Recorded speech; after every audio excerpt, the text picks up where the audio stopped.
Yo, hey, what's up? How y'all doing? Before I get started answering the questions, I just wanted to say I'm so thankful and grateful for this awesome opportunity. It means a lot, not just to me, but to my whole community.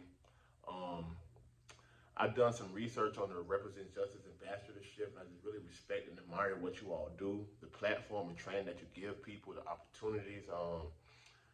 I really admire some of the past cohorts. I know a couple of them. Man, it's a blessing. Thank y'all so much for this awesome opportunity. So let me get into these questions. Question one, tell us about a time in your life when you found your voice or realized that you needed to. What did you learn? So much stuff came to mind when I read that question, but one of the main examples I wanted to give was when I went to trial semi-recently back in 2021.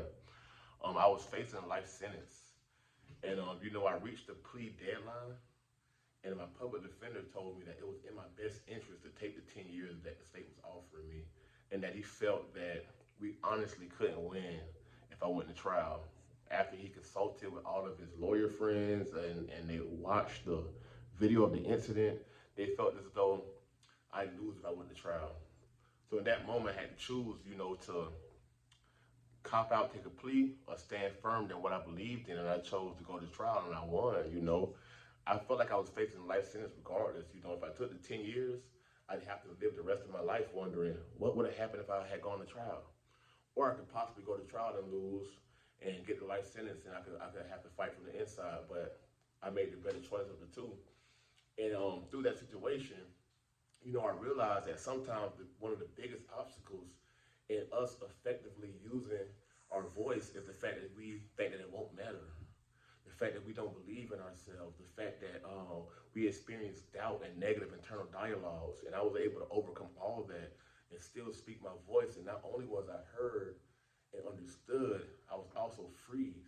And I'm thankful for that opportunity, for that situation. I found my voice through it, and I haven't lost it yet. I still got it, y'all. I ain't lost it yet. I still got my voice. Okay, so question number two. How do you see your impact changing as a result of being a Represent Justice Ambassador? Okay, so I think one of the biggest ways my impact would change from becoming an ambassador is that I'd be more impactful nationally or globally, not just in Florida, not just in my community, not just in Gainesville, but I think the fellowship or the ambassadorship would give me the awesome opportunity to mass communicate in a more effective way. And I really feel like my community and all the communities like mine abroad need to see a leader that they identify with, a leader that looks like them, a leader who knows them and their experiences and who can tell their story because it's my story as well. So the world needs to know me. Through knowing me, they also know everybody in my community and all the ones that look like me. So I think that Represent Justice Ambassadorship would help me to be able to mass communicate in a more effective way and give me a platform and put me in front of people that I'm not able to get in front of right now at this moment. That's just one of the few ways I think my impact will change once I become a Represent Justice Ambassador.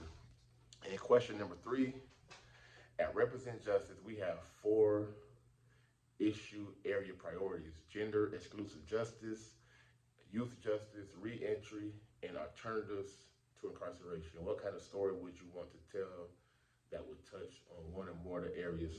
Truly, like, not to sound no kind of way, but I could just tell my life story and what I'm currently doing in my life and the movement I'm already a part of here at Community Spring.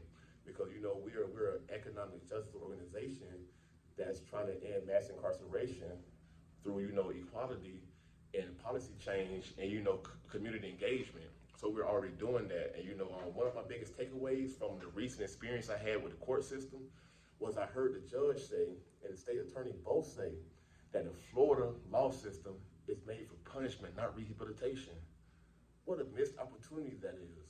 So I think in the process of me telling the story about what I'm doing, how I'm connected, still connected with the people on the inside, all of the changes I made when I was on the inside, from the inside out, and just what I'm currently doing here at Community Spring, that one story alone would touch reentry, it'll touch the alternatives to incarceration, it'll touch on youth justice, it'll touch on gender inclusive justice, you know. So just my life story is the story I tell that would touch on all of those areas and what I'm currently doing, the movement I'm currently behind.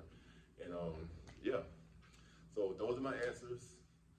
I pray this video finds you all in good health, good spirits. Stay encouraged, stay creative, and keep doing what y'all doing, man. I love what y'all doing. And I hope to have a chance to be able to do it with you all. Stay encouraged.